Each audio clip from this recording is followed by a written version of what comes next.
வந்திருக்கிற அண்ணன் தம்பி அப்பாவும் இருக்கலாம், அக்கா தங்கச்சியும் இருக்கலாம், அம்மாங்களும் இருக்கலாம், தம்பிங்களும் இருக்கலாம், எல்லாருக்கும் என்னோட நன்றியை தெரிவிச்சுக்கிறேன். இது வரைக்கும் நான் எங்கேயும் மாதிரி பேசுனது இதுதான் முதல் தடவை பேச போகிறேன். ரொம்ப இல்லை, சும்மா சிம்பிளாக முடிச்சு இதை பற்றி உங்களோட கஷ்டத்தை முடிச்சிடுறேன். நான் 2017 அக்ரிமெண்ட்டாக வந்து மார்ச்சோட முடிஞ்சிச்சுன்னு நான் கேள்விப்பட்டேன். இந்த மார்ச்சில் புது அக்ரிமெண்ட் உங்களுக்கு சம்பளம் உயரணுன்ட்டு இதுக்காக போராடணுன்றது நீங்கள் எடுத்துக்கிற முடிவு ரொம்ப நல்ல முடிவு தான். ஆனால் இருந்தாலும் இன்னும் எந்த பதிலும் இல்லாத மேனேஜ்மெண்ட் உள்ள சும்மா உக்காந்துருக்குதுன்னா இதுக்கு இன்னும் நீங்கள் மட்டும் இல்லை, உங்க குடும்பத்தில் ஒருத்தர் வந்து 4000 8000, நான் 4 பேர் தான் வந்துக்கிறோம். 4 பேர் இல்லை, நான் இன்னும் 4000 பேர் வந்து இறங்கும் வைங்க. இப்ப இல்ல, ஆனா இந்த பந்தல் போட்டு உக்காந்து நான் தப்புன்னு தான் சொல்லுவேன். மேனேஜ்மெண்ட் எதுலயே உக்காந்து பண்ணோம், அங்கேயே உக்காந்து அங்க போராட்டம் பண்ணிருந்தாக்கா இன்னும் சீக்கிரம் முடிஞ்சிருக்கும். அவங்களுக்கு பயில போயிட்டு மேனேஜ்மெண்ட்டுக்கு நாட்டுல இருந்து ஆள் பண்ணுறாங்கனாக்கா அது ஒரு வீடு போல, பிஎம் வந்து ஒரு வீடு போல. வீட்டுல இருக்கிறவங்களுக்கு அப்பா சரி இன்னொருத்தர் உட்காந்து விட்டு போல இருக்குது. இப்போ இல்லைங்களா, கரெக்டா சாப்பாடு போட்டா அப்பா கரெக்டா இருக்கும், அப்பா கரெக்ட் இல்லைன்றதுனால இன்னொருத்தர் உட்காந்து விட்டு சாப்பாடு போட்டு வச்சுக்கிறான். அதுதான் கதை. இப்போ இதுக்கு மேலேயும் இந்தியால டெல்லி, ஹைதராபாத், பாம்பே, பூனா, தமிழ்நாடு, ஆந்திரா, கர்நாடகா எல்லா திருநங்கைகளும் இன்னும் நாளைக்கு ஒரு நாள் தான் டைம். நாளைக்கு நல்ல முடிவு வரலன்னா நாளைக்கு செவ்வாய்க்கிழமை நாங்கள் எல்லாரையும் வர வச்சு பஸ் இறக்க வச்சு இது நாங்கள் கை தட்டினா காசு வருதுன்னு சொல்றாங்க. இவங்க கை தட்டினா காசு வருதுன்னு நாங்கள் கை தட்ட எங்க திருநங்கையும் சேர்ந்து வருவாங்க. புரியுதுங்களா? அந்த மேனேஜ்மெண்ட் நல்ல முடிவு நாளைக்கு கொடுத்து நாளைக்கு உள்ள போனால நீங்க எல்லாரும் அதிகாரிங்க வந்து உள்ள போயிடும் சொல்றாங்க. ஆனா உள்ள போகாதீங்க. ஏன்னா உள்ள போயிட்டு எந்த அத்தாரிட்டி இல்லாத, எந்த சிக்னேச்சர் இல்லாத, எந்த பேப்பர் மூலமா எதுவும் இல்லாத நீங்க போயிட்டீங்கன்னா அது கட்சி 7 வருஷத்துக்கு எதை நீங்க பண்ண முடியாது. இப்படியேதான் இருக்கணும். அதுக்கு இன்னொரு மேனேஜ்மெண்ட் இது பொறுமையா சொல்றது. இன்னும் நாங்க கோபத்தை ஏந்து வந்துட்டோம்னா மேனேஜ்மெண்ட் அவங்களே இருக்காது வரையும் நம்ம பண்ணிடுவோம். அதுதான் அவங்களுக்கு தெரியல. திருநங்கை வந்து கையாளாதுங்க, எதையும் உங்களால பண்ண முடியாதுன்னு அவங்க நினைக்கிறாங்க. ஆம்பளைக்கு 50%, பப்ளிக் 50%, எனக்கு 100% இருக்குது. அந்த 100% நாம வந்து யாரையும் வர வச்சு ஜெயிச்சு உங்களுக்கு என்ன சலுகை கிடைக்கணுமோ அது கிடைக்கிறதுக்கு நாங்க ஒற்றுமையா இருந்தா நாங்க வழி நடத்தி கொடுக்குறோம். ஏன்னா என் ஏரியா கேஜிஎஃப்ல இருக்கிற மக்களுங்களுக்கோசரம் என் அண்ணன் தம்பிங்க எல்லாம் கஷ்டப்படுறதுக்கோசரம் பேமெண்ட் சம்பளம் தான் ஏற்றி கொடுன்றோம். அந்த மேனேஜ்மெண்ட் சொத்து கேட்கறேன் நம்ம. புரியுதுங்களா? அவனுங்க கார்ல போறாங்க, பிளைட்ல போறாங்க, பைக்ல போறானுங்க. நாம கஷ்டப்பட போறோம். புரியுதா? அவனுங்கிட்ட கேட்கறது வந்து அவங்ககிட்ட போய் பிச்சை எடுக்கல, கஷ்டப்படுறோம். அதுக்கு நான் என்ன மேனேஜ்மெண்ட் சார், நீ கார்ல சுத்துற, நீ பைக்ல சுத்துற, பிளைட்ல சுத்துற, சுத்து வாங்கல, நாங்க கஷ்டப்படுறோம், எங்களுக்கு வந்து பேமெண்ட் தான் கொடுன்னு கேட்கறோம்.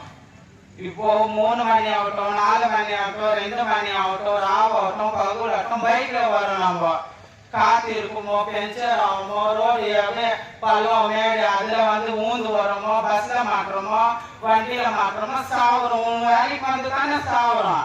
இப்போ நாங்க போயிட்டு கூட ஒரு ஜேசிபி பிப்பானாலும் ஒரு டயர் பண்ணோம், நட்டு பண்ணோம், போயிட்டு பண்ணோம், யாருனால பண்ணோம், நம்மளால தானே போடணும். இப்போ நாங்க பண்ணாதானே உனக்கும் அந்த வருமானம் வருது. சும்மா வருதா? நீ சும்மா ஏத்தன போறியா? நாம கஷ்டப்பட்டாதான் நீ பேனால செய்ய போட்டு நீ சம்பளம் வாங்கிட்டு போற. நீ வந்து 10 ரூபாய் எக்ஸ்ட்ரா வாங்கிட்டு போற, நாங்க 9 ரூபாய் தானே கேட்கறோம் உங்ககிட்ட. எங்களுக்கு 11 ரூபாய் எடுத்து கூட கேட்கறோம். சரி, நீ போய் வீட்டுல வந்து நல்லா கட்டு மேல தூங்கலாம், நாம வந்து இங்க ராமமோகலம் சாவணும். எங்களுக்கு நியாயமான சம்பளம் ஏற்றி கொடு. இல்லையா கேஜப்பின்னு மக்களும் இருக்கிறாங்க. அத்தனை பேர் வந்து மைண்ட் கட்டுறது தன்னை மக்கள் நாங்க ஸ்ட்ரைக் பண்றோம். எங்கேயும் போக மாட்டோம். சோறு வேண்டாம், தண்ணி வேண்டாம், எதுவும் வேண்டாம். எங்களுக்கு நியாயம் சம்பளம் கொடுக்கணும். நீ இல்லையா நாங்க தந்தா பண்ணி நாங்க உட்காருவோம். அப்புறம் இப்போ போறாங்க 3 மணிக்கு வரோம். நாங்க சர்க்கல்ல இருந்து இதற்கு போயிட்டு தனி முதல்ல வெளியே தோத்திருக்கேன். பாரு வெளியே தோத்துறேன். எங்களுக்கு அப்பெல்லாம் தூக்கம் இல்லை அவளுக்கு கொண்டாட்டி பிள்ளைங்க ஒருத்தர் பால் கேட்கறான் ஒரு சோறு கேட்கறான் ஒருத்தர் கறி கேட்கறான் எங்கடா போட்டோம் உன்ன மாதிரி ஜாஸ்தி சம்பளம் வாங்கினா டெய்லி ஆக்கி போடுறோங்க நாங்க ரேஷன் அரிசி வந்து இப்ப 3 கேஜி பட்டு இன்னைக்கு 5 கேஜி எத்தனை நாள் தூண முடியும் ஒருத்தரும் நான் கஷ்டப்படுறோம் ஒருத்தர் 1/2 கேஜி அரிசி தூண்டுறோம் நாங்க உன்ன மாதிரி போய் கப்புல சோறு வாங்கி தூண்டுறோம் நாங்க ஸ்பூன்ல போட்டு உங்கள்கிட்ட பணம் நீ புருட்டு நீ போய் இங்க தாஜ் ஹோட்டல்ல நாஷ்டா பண்ண நீ உடுப்பில போய் சாப்பாடு சாப்பிடுறேன் எங்களால முடியும் மத்த தட்டு வச்சுன்னு முடியும் அது கூட பணம் இருக்கணும் தானே நீ கொடுக்குற பேமெண்ட்ல தானே நம்மளுக்கு ஏது அதெல்லாம் துட்டு தானே நாங்க கஷ்டம் தானே படுறோம் ஓலா புடிச்சுக்கிறோம் ஒரு இது போனாலும் கவனம் தூக்கணும் நம்ம உன்ன மாதிரி வந்து இது மாதிரி அது மாதிரி இது சரியில்லை அது சரியில்லைன்னு சொல்லிட்டு நான் 30,000 40,000 பாக்கெட்ல வாங்கி போட்டு போறோம் நியாயமா 10,000 இடத்துல 20,000 சம்பளம் ஒரு 20,000 இடத்துல 30,000 சம்பளம் கொடுத்தா நாங்க வேலை செய்வோம் இல்லைன்னா நாங்க வேலை செய்ய மாட்டோம் நாங்க ஸ்ட்ரைக் பண்றது தான் இனி நம்ம நாளைக்கு வந்து கூட நாளைக்கு 4,000 பேர் வரோம் எல்லாமே ஒரு வீட்டுக்கு 2 பேர் வந்து உண்மையில ரொம்பிடும் மைண்ட் கட்ட உக்காரும் பந்தலி அது வெகில போகுது எங்களுக்கு கடவுளுக்கு நெகி கொடுக்கறதுக்கு உண்மையாக கொடுக்குறாங்க யார் கொடுக்குறாங்க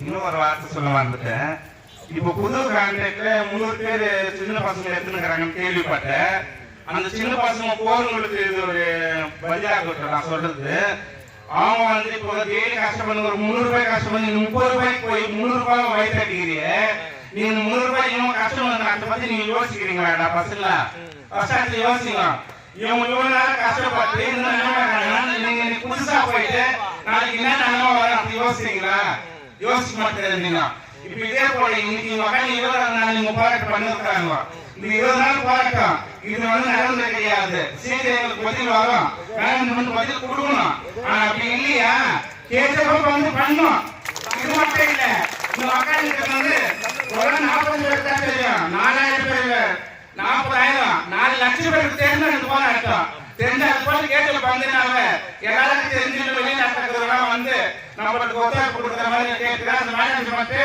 நாளைக்கு இப்ப கூட சொல்லிட்டு போறேன் நாளைக்கு ஒரு நாள் டைம் உங்களுக்கு நாளைக்கு எனக்கு நல்ல பதில் கொடுக்குறேன்னா சாக்கிழமை புதன்கிழமை நாங்க 4,000 தான் சொன்னேன் 40,000 இறங்குறதுக்கு கூட எங்களுக்கு சக்தி இருக்குது வந்து இறங்க மாட்டாங்க இது நல்ல முடிவா எங்களுக்கு நாளைக்கு கூட்டத்துக்கு இந்த மேனேஜ்மெண்ட் ஏன்னா நீங்க சொல்ற டைமுக்கு வந்து உங்க மக்கள் வந்து வேலை செய்யறாங்க சரியா செய்யலாம் சம்பளத்தை வந்து அதிகம் கேட்க வேலை செய்யறது விட்டு போயிட்டு நேரம் சொல்றதுக்கு வேலை செய்யறதுக்கு மேனேஜ்மெண்ட்டுக்கு கண்டிப்பா மேனேஜ்மெண்ட்டுக்கு போஸ்ட் பண்ணுவாங்க ஃபைட் பண்ணுவாங்க இப்படி கேட்கறாங்க மக்கள் கேட்டு ஒரு நல்ல முடிவு வரணும் நல்ல முடிவு வந்துட்டு இன்னும் எங்க மக்கள் கேஜப் இருக்கிற மக்கள் இன்னும் சந்தோஷம் கூடி சீக்கிரம் இன்னும் 2 நாள் சந்தோஷம் பண்ணணும் சந்தோஷம் ஆகணும்